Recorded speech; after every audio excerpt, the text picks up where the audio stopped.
오늘 아침 뉴스 연구소. 오늘 아침 뉴스의 맥을 짚어드립니다. 뉴스연구소 오늘도 두 분의 연구위원 나오셨어요. CBS 민경남 PD, 뉴스톱 김준일 대표 어서 오십시오. 안녕하세요. 예, 오늘 주목할 뉴스 첫 번째는 뭔가요? 택배 노조 노숙투쟁 배송 지연 현실화입니다.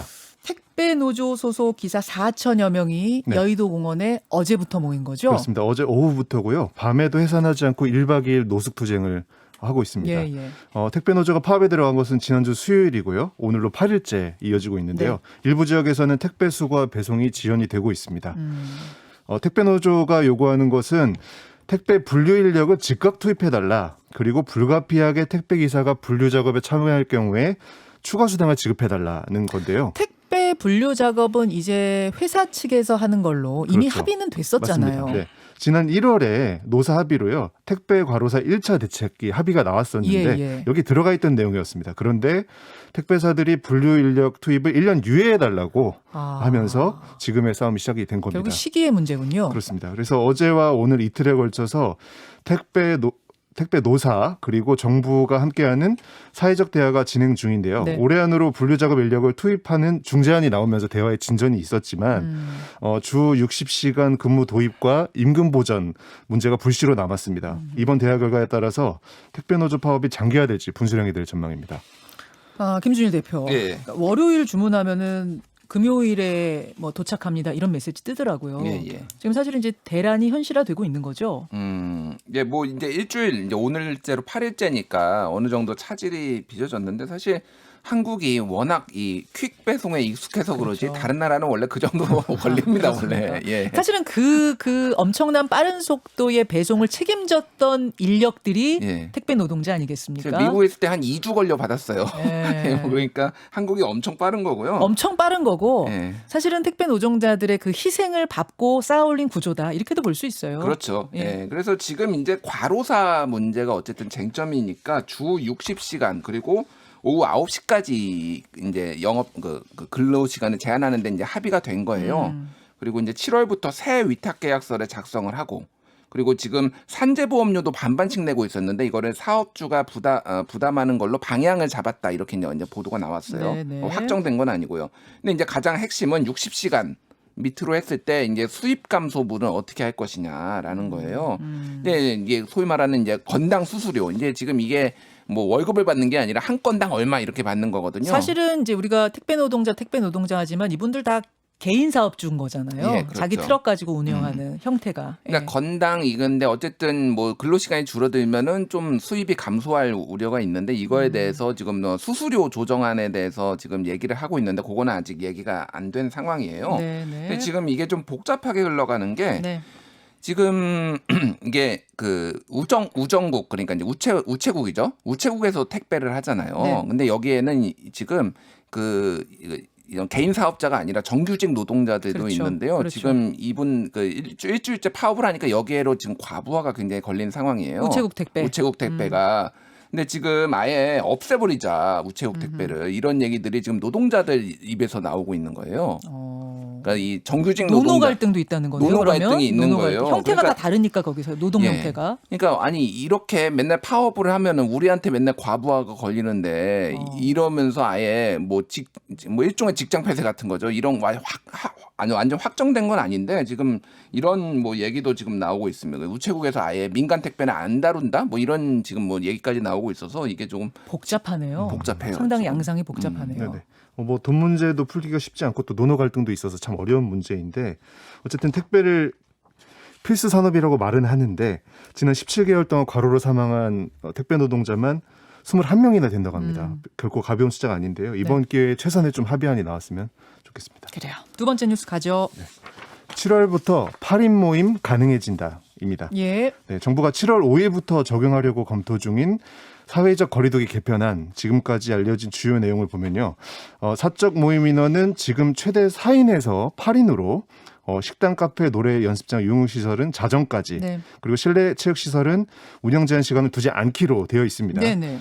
그런데 수도권의 경우에는 전면 시행에 앞서서 7월 5일부터 25일까지 3주간 이행 기간을 적용할 것으로 보입니다. 약간 과도기를 갖는 건데요. 완충 기간. 네네. 예. 그래서 이 기간 동안에 사적 모임 허용 인원은 바로 8명이 되는 게 아니라 수도권에서는 일단 6명까지만 아. 그리고 유흥시설은 10시까지로 영업이 허용이 됩니다. 예. 수도권은 일단 6명, 유흥시설 10시를 기억해 두실 필요가 있을 것 같습니다. 7월 5일부터 25일까지 3주간 6명 10시. 그렇습니다. 이렇게요. 그리고 이런 개편안이 시행되려면 코로나 상황이 지금 수준으로 요즘 수준으로 안정적으로 쭉 유지가 될 필요가 있는데요. 그건 전제죠. 네네, 완화된 거리두 개편은 최종 조율을 거쳐서 20일쯤 공개될 예정입니다.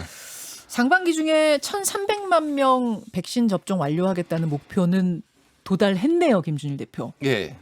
그것도 이제 원래 1,200만 명인데 문재인 대통령이 1,300만 명 가능하다 이렇게 얘기를 했는데 이제 네. 빨리 도달을 한 거죠. 아직 2주 남았으니까. 목표했던 날보다 빨리 된 거죠. 그렇죠. 예, 예, 예. 그러니까 뭐 그거는 충분히 이제 뭐 이제 박수를 받아야 되는 거고 오늘부터 이제 그 모더나 네. 상급병원 상급 종합병원 의료진 그리고 의대생 간호대생 등 예비 의료인들 이제 모더나 맞기 시작하고 어제부터 이제 30세 미만 20만 명이 화이자를 맞기 시작하면 속도가 더 붙을 것으로 보입니다. 20대들이 다 맞는 게 아니라 그러니까 20대 중에 대상자들이 맞는 거죠. 대상자들이 예, 맞는 필수 거죠. 인력 뭐 이런 사람들. 예. 근데 지금 아스트라제네카가 지금 부족해가지고 지금 일부 의료기관에서 지금 취소 사태가 벌어지고 있어요. 그렇다면서요. 그러니까 사실 물량이 아스트라제네카가 상반기에 좀 집중돼 있고요. 전체 물량은 다른 백신이 더 많거든요. 화이자가 이를테면 3천만 명 뭐 이런 식으로 있어가지고 네. 아스트라제네카 지금 물량 조절하는 게 조금 필요한 거 보이고 지금 그 아까 전에 사회적 거리두기 조정하는 거 같은 경우에는 그러니까 지금 그 수도권 같은 경우에는 이제 여기 바뀌면은 2단계로 적용이 되거든요. 예, 예. 그러니까 이게 이거 쉽게 얘기하면은 전국 단위로 얘기를 하면은 500명 이하가 발생을 하면은 1단계, 500명 이상은 2단계, 1000명 이상은 3단계, 2000명 이상은 4단계예요. 아직 우리는 4단계까지 가본 적은 없죠. 2000명 이상이 봐요. 그렇죠. 거기는 3인도 이제 3인밖에 못 모이는 거니까 거의 봉쇄라고 보시면 예, 되고 예, 예. 지금 수도권은 만약에 지금 상황이면 2단계가 적용이 되는 거예요. 근데 2단계를 지금 8인까지 모일 수 있는데 이거를 한 3주간은 6인까지만 모이게 한다라는 거예요. 그러니까. 너무 바로 가는 게 좀 위험하다고 판단한 거죠. 그리고 영업 제한도 12시까지 있는 네. 거를 한 10시까지만 한다라고 3주간은. 하니까 그리고 예, 예. 1단계도 8인까지만 지금 하는 걸로 지금 당분간은 그렇게 얘기가 나오고 있습니다. 네네. 그때쯤 돼서 다시 한번 알려드릴게요. 네네. 세 번째로 갈까요? 네.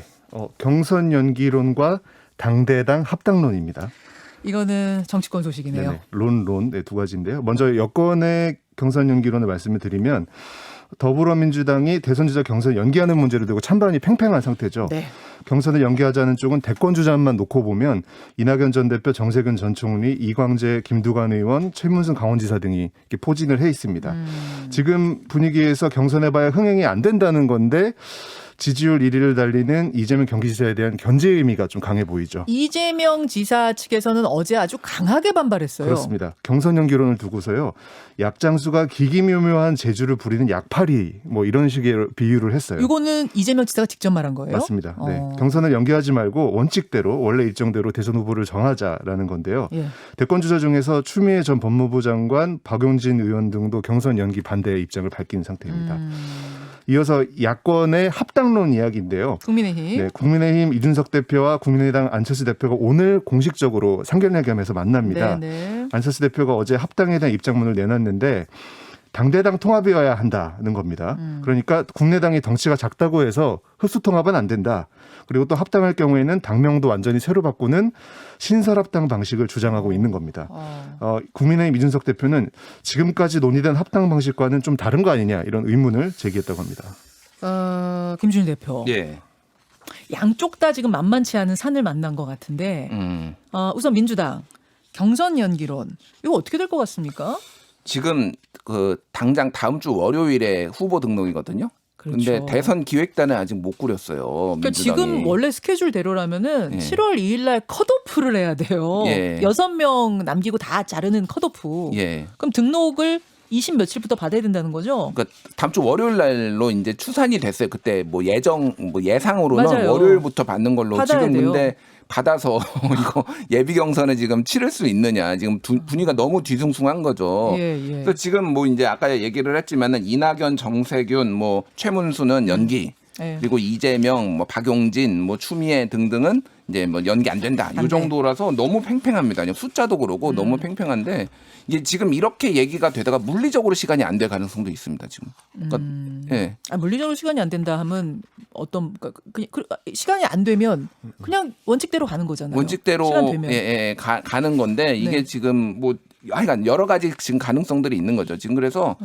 지금 오늘 지금 회의를 한다라고 해요. 최고위원회의. 네. 오늘 회의 결과를 좀 지켜보면은 나올 것 같고 지금 어저께 민주당 소선 의원들도 만나서 얘기를 했는데 한 15명이 네. 의견이 다 갈렸답니다. 거기서. 결론 못 내렸다는 거죠. 결론은 그러니까 합의된 결론은 내린 건 아니고 이런 의견들이 나왔다. 예. 그래서 뭐 어쨌든 좀 흥행을 위해서 뭐 슈퍼스타 K나 뭐 이런 식의 이제 뭐 경선 뭐 이런 거를 좀 띄워보자 이런 얘기까지도 나왔다고 합니다. 그렇게 띄워보려면 준비 시간이 더 필요하다. 더 필요하죠. 그리고 네. 여름 휴가철 피해야 된다. 이제 이게 경선 연기론 측의 주장인 것 같고 반대하는 측에서는 그렇게 원칙 흔들면 안 된다.